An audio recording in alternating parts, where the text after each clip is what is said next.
We're at the crossroads, folks. New moon in Scorpio. The passions collide, and a return to innocence is sort of the theme here. Are you getting ready to surf again? I just pulled my earplug out.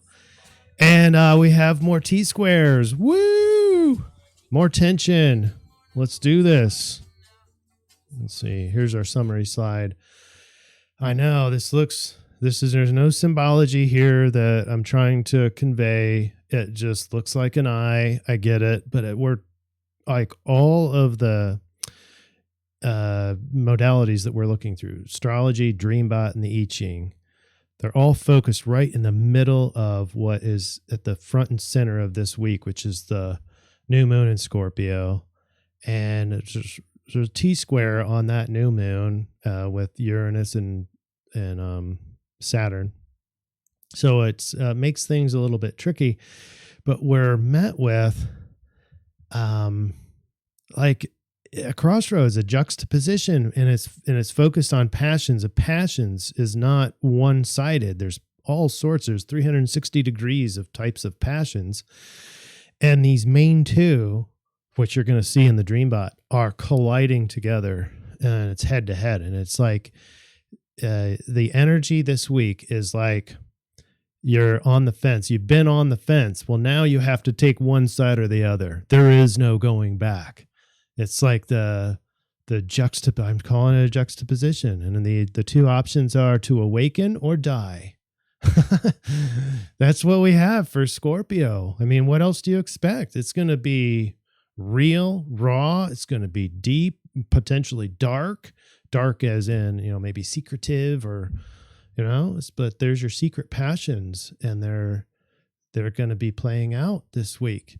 Meanwhile, the I-Ching, once again, you remember this? I think it was a couple of weeks ago we had innocence there, and it's not just what you think here, but we can read it just as it says. It's a yearning for this innocence, and Scorpio comes in with past stuff, past residue. That's that dark subconscious stuff, the deep subconscious material. It clouds our ability to feel the innocence. And so it's the yearning for it. And then the Dreambot looks like awaken, like a childlike state, opening your eyes and realizing and then there's a clear ending to the Dreambot. So it's like, wow, it's all right in the center of this new moon in Scorpio, but there's a ton going on still in the sky. We'll talk about those. You have a couple of retrogrades. We have Venus transitioning to a new sign. We have Mercury transitioning to a new sign. We have Saturn still with that T-square energy, which, by the way, is getting more and more contentious because Saturn square Uranus is getting more and more exact. You can see here we have our highest congruency score probably ever. And with that level of overlap, wouldn't you think that would be a 1.0? Well, maybe, but that would indicate perfect. And there's nothing that's ever perfect, but this is all weaved in here together, and it's surrounding that Scorpio theme. So let's get started.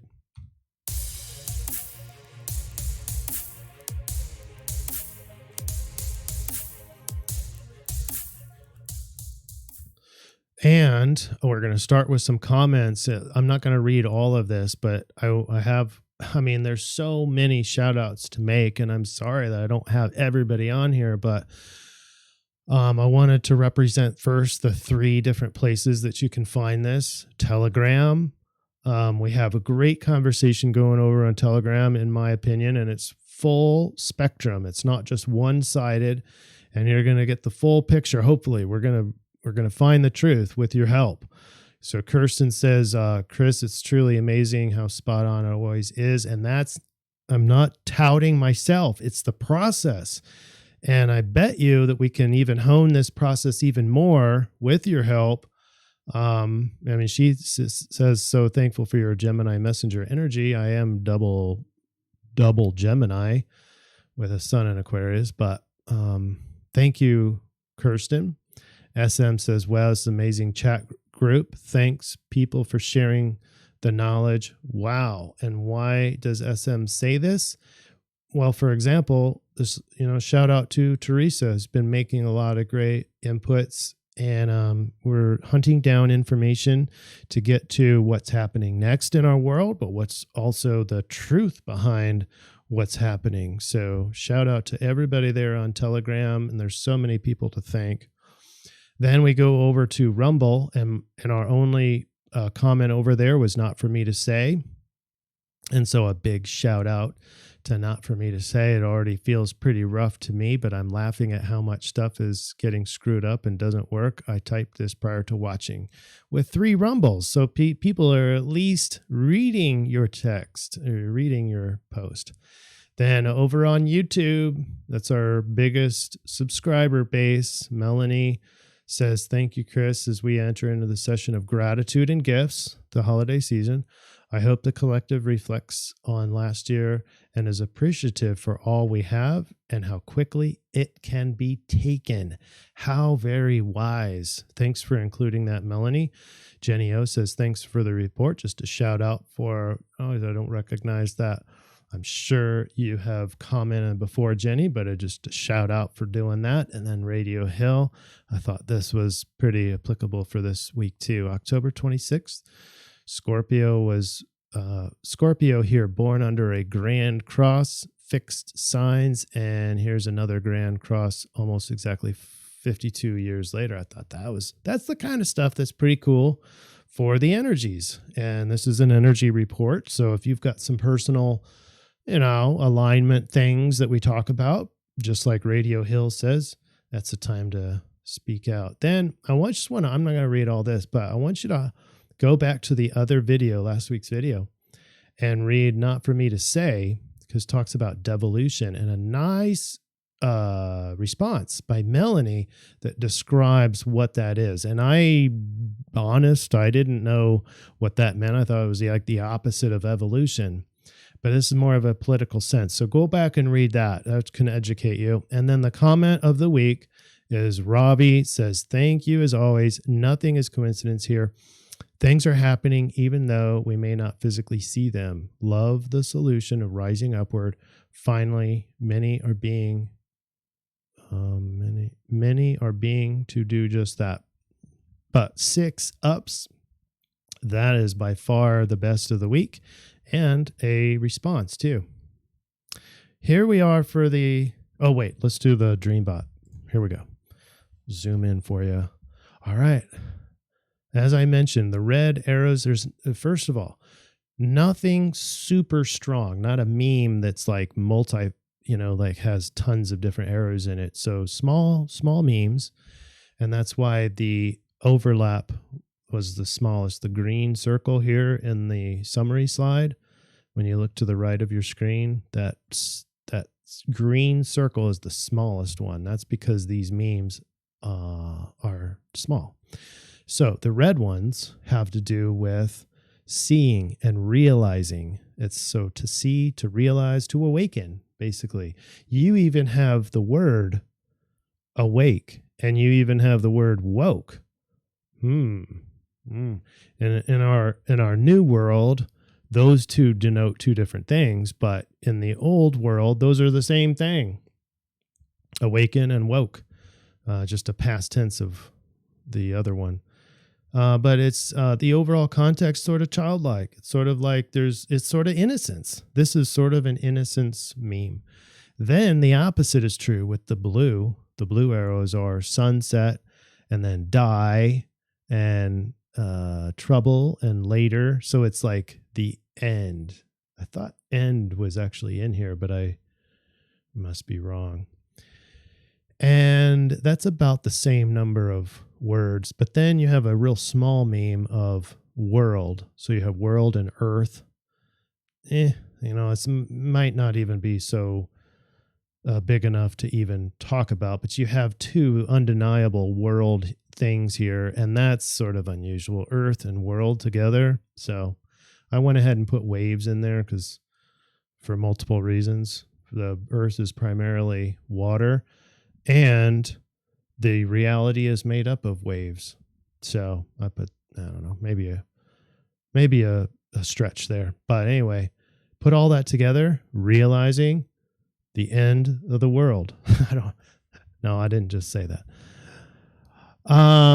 You can't really put these memes together like that, but it is valid to attempt to put those together. And I'm not calling for the end of the world, so don't worry. Now, linguistic set number 1, I'm just going to read this for you, and you just sort of feel this out. It's not going to be a clear sentence, but it's going to produce something in you, I'm sure. And it has to do with the ships out on the West Coast, I think. Tried, sorry, towards parking, few, world ship, die, trouble, later, 2021. So to me, it feels like the real trouble is coming, and it's coming by basically the shipping thing is dying, and the ships are from around the world, and they're parking, and we're sorry. We tried. That's what it means to me. And if it means something else to you, put that in the comment section below. Sure. What word did I just use? I think I tried to say so, but I said SAR. All right. Astrology. We have, let me darken this up. We have Venus going into Capricorn this week. We have Mercury going into Scorpio this week. And then later, Mercury will go into Sagittarius. That's later on in November. And of course, the sun is going to make its way into Sag later on. But this week, we're looking at the perfection on Mars square Saturn. This is the other side of the T-square from the Uranus square Saturn that we've been talking about. That's this one right here. That's that long one. You can see the red is getting darker as you go. And next month, December, it'll be exact. All right, let's go. I start off with a bang. This is the new moons. The new cycle in Scorpio begins with intensity, penetrating, vindictive, secretive, passionate, intuitive, and then obsessions are in there too. That's the new moon in Scorpio. Mars is close by, but not in a conjunction by the 8-degree orb. And you can see that there's a T-square. Now, there's no line to representing Saturn and the sun, but you can see they're only 5 degrees away. So it's a multifaceted square over here. And then there's that hidden square with Pluto and Mercury. So square is heavy all around this. There's multiple squares. There's 3 squares over to Saturn from Scorpio. Mars recently entering Scorpio last week. So Yang energy is back up and running again, but it is conflicted with Saturn. So there's back to sort of feeling caged in and trapped and can't do everything you want to do, and just breeds more fire in you. Even though Mars is not in a fire sign, this square, multi-square, sort of feels that way. It gives it that edge, that conflicted energy. The new moon sits at 12 degrees Scorpio, 40 minutes, and it has an opposition to Uranus, which makes that T-square happen. And look how close that is. Uranus is at 12 degrees Taurus, 47 minutes. We're only talking about 7 minutes of a perfect opposition. So it's very, very close. So we're having to balance, and this is a stamp throughout this entire lunar phase, this new moon. The stamp is a T-square. So we do need to talk about what that energy will be like the whole month of November while the moon plays out, and it's in this phase, a cyclic phase. So most significantly, the alignment with Uranus is the biggest energetic stamp on this new moon. and it's balancing big change in the material world and big insights too. And revolution and freedom is balanced in with this return to try to get that feeling of pass through the junk into the innocence phase. And so that brings the intensity, the compulsions, potentially the vindictiveness, but the darker edge of Scorpio is having to be weighed in and maybe is going to be exaggerated with all these changes that are happening. And then, of course, the trap is Saturn. The trap is I don't know, governance, foundation, status quo, things. The tradition is sort of a Saturn thing. It's the way it's always been. But that's the trap, because the trap of Saturn is changing, is morphing into more Aquarian as we go, as this pressurized oyster, these multi-square pressure systems is wearing on Saturn in Aquarius and conforming to that Uranus energy of freedom, eccentricity, being fine with other people and socializing is fine, but it's individual rights, individual freedoms and knowledge and disclosure is what Aquarius is all about. So we got that whole energetic stamp, and then this, if I could zoom in, that'd be cool, but it takes too long to get it back out of zoom, is this sextile. Venus has a real quiet sextile. Venus is in her last minute or last degree of Sag, and she's got a sextile over to Mercury. So there's a hidden gem here with all this mess that's going on, and we haven't even talked about the trine over to Neptune. But there's an opportunity with your relationships and passionate relationships and wise and wisdom, but the opportunity is with your logical thinking and communicating, a rational approach to things. So that's an opportunity to accelerating your finances, but more so your relationships. I think that's about it. I mean, not a lot changes through here other than the moon obviously progresses through, but we have now Venus is going into Capricorn. This is now the Friday the 5th. On Friday the 5th, Venus is now in a goal-oriented situation, so more expectant. This is where the love, the bonding, the relationships are accidentally falling in love with who you expect them to be rather than who they really are. That can be a challenge there.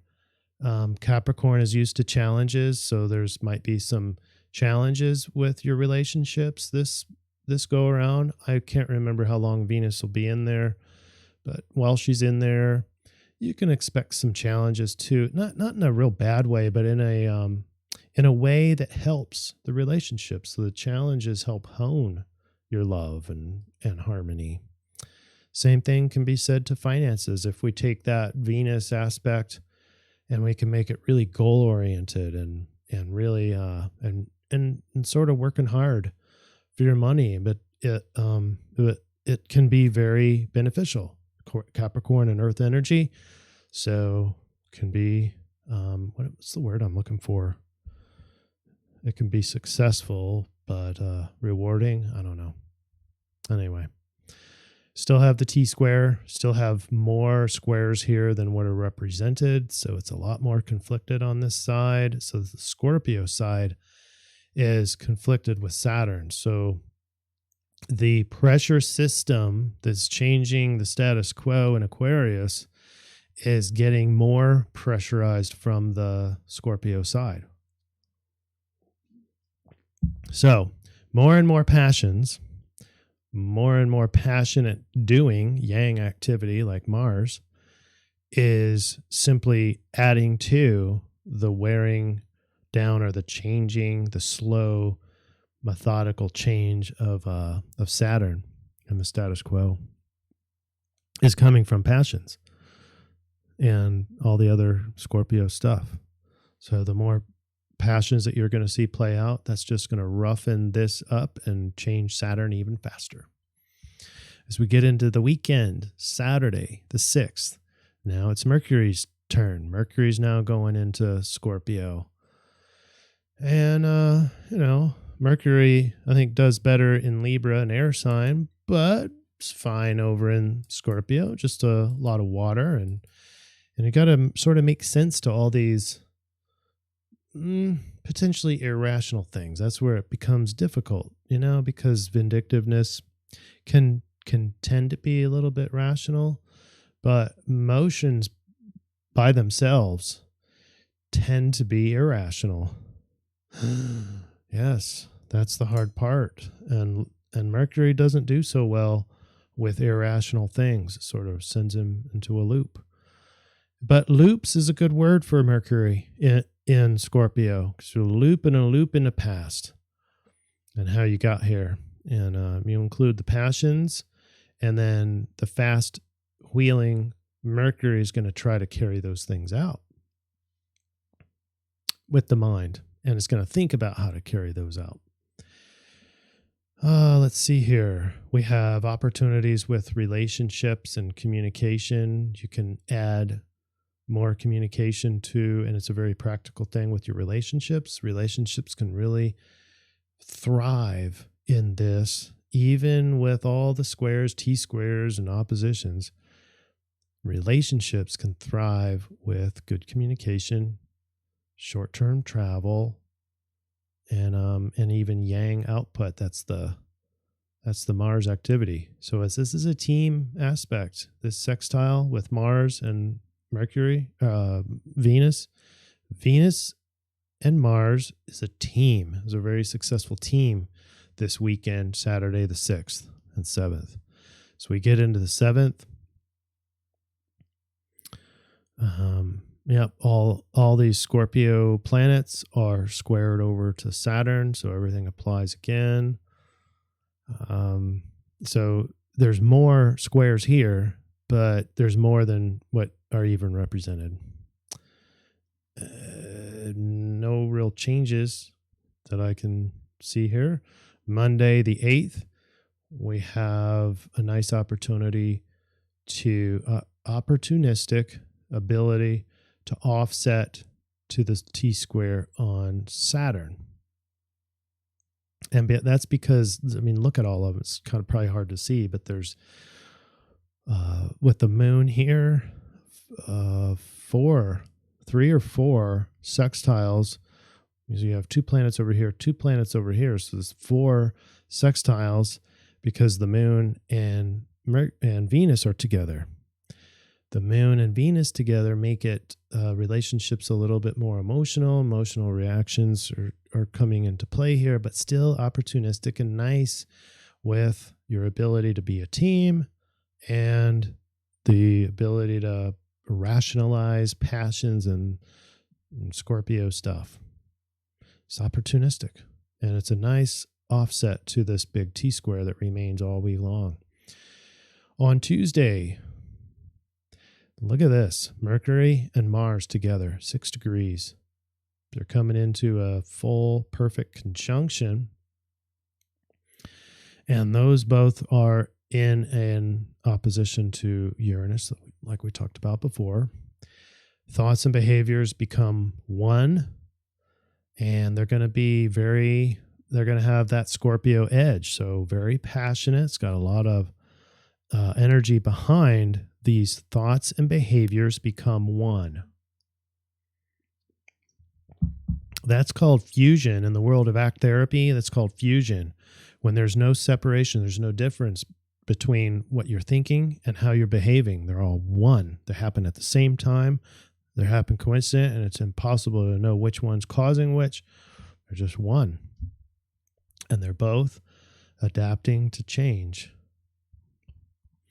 On Wednesday the 10th, holy mackerel, look at all those squares. That's because the moon's down here too.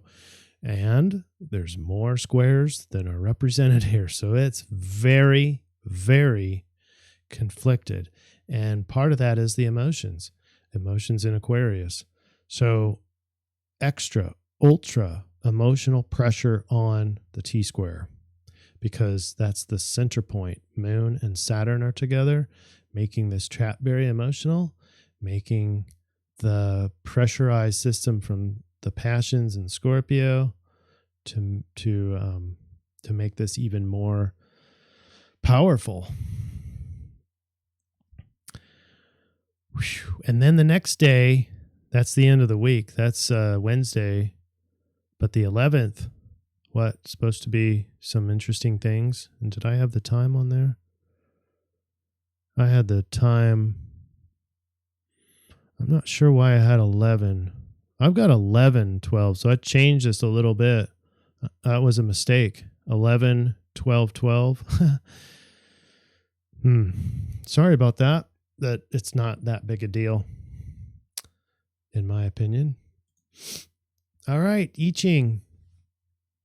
Let's get into innocence. I've got to read this whole thing because I know we've seen it before recently, but it's important. Innocence. Remember, reading this, listen to this as the influence. Innocence implies a natural harmlessness and openness, pure intentions, and void of ulterior motives. The condition of innocence has less to do with age than with attitude. Innocence springs from a heart that remains open to joy and wonder. It's like being a kid again, right? Innocence, when guided by a firm faith in what is just and balanced, brings supreme success. Naivete, on the other hand, proceeds blindly, unanchored by the ability to discern right from wrong, and can bring misfortune. So what we want to do is avoid naivete this week.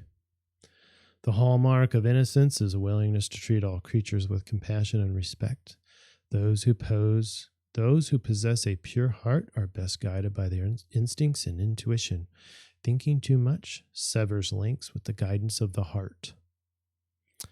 Be wary of courses of action that require too much cleverness. And then line 2, this is the important part of this I-Ching reading. Line 2 says, the skilled farmer does not calculate the harvest while still plowing the field. Focus on the task at hand like a farmer. Cultivate your field one row at a time, focusing on what is right in front of you, while having faith that the rewards will take care of themselves. And that's that hidden sextile with Venus. This line is just do your work. You got the help of Mars and Mercury this whole week with Venus and your relationships in Capricorn, and just one row at a time, and the reward will take care of itself. All right, let's get into the solution, making our transition to how to behave this week. So we're going to be treading carefully. That's hexagram 10.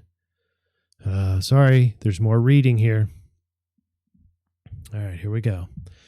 Competent people find their way to make progress even in difficult circumstances. Consider your steps carefully when powerful forces surround you. The weak and strong can coexist when the weaker element does not impose upon the stronger one, when it maintains good humor, and when it avoids taking bold action. When treading among sleeping tigers or slippery stones, step gingerly and don't stumble. At this time, a relatively humble force or person is having influence over a stronger one, and for this reason must be particularly careful. In the company of brash people, rushing wildly ahead will only bring misfortune. Now is not a good time for taking initiative. Rather, try getting by with a little grace and good humor. In the court of the powerful king, the jester often has more power than the prince. You notice that humor is quietly threaded through both of these I-Ching readings. So that's important for you to remember. And then we do have the power. It may not be apparent, but we do. And so should not take bold action, across the board. No big initiatives, especially with that T-square. And then especially with the timestamp of the new moon in Scorpio opposite Uranus, with that stamp there, Uranus is going to be throwing you curveballs. So it makes sense to not be taking these big ordeals or big projects. Okay. But it doesn't mean just sit on your butt. It means there is some moving forward, but it's treading gingerly. It's stepping. Did I say gingerly? Step gingerly and make sure you don't stumble. All right, let's move on. Going into our conversion chart, we put the T-square, but this is the new moon, obviously. It's in Scorpio, and it's in hexagram 44. And you put in Sidereal Libra as our solution. So let's explore the rave hexagram 44. It's the gate of alertness. This is a public channel. It is a gate specifically of memory. Instinctive memory, not one that can be called forward, but a memory that operates in the now and is cued by patterns and experience. Check it out. I mean, this is the Scorpio energy. It knows, even in those passions, even in that big emotional energy from Scorpios, they know that there's a pattern underneath it. And if you can get to the pattern, you get to alertness. The alertness of this gate is the alertness to the patterns. And why is that important? Well, because the awareness of patterns, which ensures one's instinctive well-being. The awareness of patterns is going to be the key to your success this week. Okay. And the energy, typically, the emotion of Scorpio typically tries to hide you from those patterns. And every time you feel something, if you can remember, there's a pattern underneath this, go look for the pattern. And then, let me progress. So I'll finish the sentence there. The success of any interaction is based on the absence of any preconditions. This is basically innocence again. Because once you have experience and you develop passions, that means that you have now preconditions. You can prejudge, but you prejudge based on your experience from the past. So we have to not do that. We can't rejudge. We can't assume that things are just going to stay the same. So you have to see the pattern, and then a perfected renewal in which the establishment of a new form inures one to the condemnation of the rejected. This is a hard statement, in my opinion. So I brought in the definition of an inure, and it's called to habituate to something undesirable, especially by prolonged subjection, a custom. This is kind of like an abusive relationship, and you just get habituated to it, don't even see the abuse happening, and you just become accustomed to it. I guess that's just the way it is. Well, so this is saying a projected renewal. So things are different now, in which the establishment of a new form inures or habituates one to the condemnation of the rejected, meaning that suddenly, with your new awareness, you can see the pattern and then reverse it and go, that was unhealthy. I'm rejecting that. I thought that was just the norm. And now I know it's not the norm.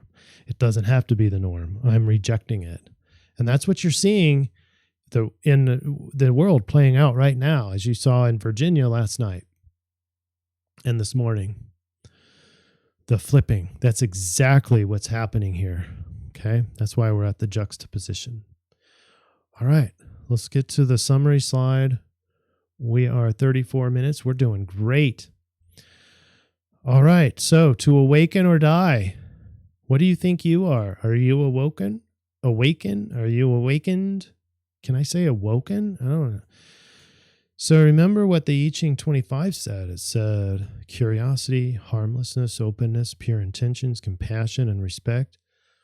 It's not laziness, and it's definitely not naivety. Naivete. Now, naivete is sort of ignoring. It's sort of, but ignoring at a subconscious level. So you don't even see atrocity. You don't even see problems coming up. We don't want to be doing that. We want to see life clearly as it is, but we want to return to a sense of innocence. That's the whole point of the energy for this week. So with the Scorpio New Moon, it's a sense of deciding which side of the fence do I need to be on. It's like forcing you to choose a side, awaken or die. And that could be at a collective level. Are we going to awaken, or are we going to kill ourselves and die collectively? So with that energy, here's the triangulation for the solutions. We start with I-Ching 10. It's treading carefully. Don't rush wildly ahead. Remember, we're gingerly stepping through the lions and the tigers, sleeping tigers. The rave, remember that one says you need to become aware of your patterns because it's the gateway for your well-being. And it too said concentrate on innocence and refuse preconditions. And then Libra, we all know Libra is diplomatic, is graceful, balanced, objective, charming, romantic, peaceful, negotiative. So putting all that together, here we go. Ready? The overall triangulation for how you should behave this week is, first, avoid naivete. Avoid being ignorant. Avoid trying to not see problems. Okay? We're not naive. And then we're also not just automatically believing either. That's sort of a problem with being naive, is just gullible, is just believe everything you're told. Well, we're specifically told in two different places, don't do that. And I think our tribe is really good with that anyway. So let's move on. Concentrate on the now, innocence, and pure intentions. Do not rush and run forward. Walk gingerly, consciously, methodically, and let's sprinkle in some Libra in here, and diplomatically. The Scorpio New Moon will have you yearning for innocence, and how that mechanism comes about, possibly, is that perhaps you get focused on the deeper, darker secrets you're holding on to, because we all have the skeletons in the closet, and those can tend to strip you of your sense of purity and innocence, even if it's done subconsciously. So if you're left with that feeling of yearning for innocence. With Libra as part of the solution, it's how you present in the now that will bolster the inner confirmation that you are full of grace, and it will validate your clean intentions as well as boost a sense of superiority as you daintily tiptoe through the sleeping monsters. You might want to rewind that. That's packed a lot in that sentence, but it's worth exploring maybe in a meditative state. Moving on, Libra solution has an innate talent to harmonize and reduce conflict very naturally without effort. It's not about justice this week. It's about claiming our position of power and influence. It's about recognizing that pattern is there. Be sure to turn your awareness to the patterns, combine this with not judging, and add in pure intentions, and this will equal your gateway to success and well-being. Wow, there is a lot there, and it's very, it's like a sort of a mental behavior, but we talked about how those two are one this week. Mars and Mercury become one towards the later part of the week. And that's how this solution plays out too. It's one and the same. It's cleaning up your intentions. Don't be naive. Don't just believe everything you hear, but look deeper. Look deeper to the patterns, and then harmonize with Libra. And that's basically it. Small steps forward, no big projects, okay? if you can do it. All right, should be interesting to see how other people play out this fence walking. I think the energy alone, I think I'm thinking that we're actually underestimating the power of this juxtaposition. That's my opinion. And I think the passions from all different sides, the way they've all separated us on all these ways that you can separate humanity, all those are bumping up in passion, everything, and not just one side. It's all getting elevated in passion and obsession and all that Scorpio stuff. I can't get it off my mind. And so it's all running together. It's coming together, and it's going to force people to pick, awaken or die. And I think it's going to be beautiful. All right, everybody, let me know what you think, and we'll check you out next week. And things are happening. It's beautiful, isn't it? You feel it? You guys feel the hope, the change? You feeling it? All right, take care, and we'll see you in the next installment next week.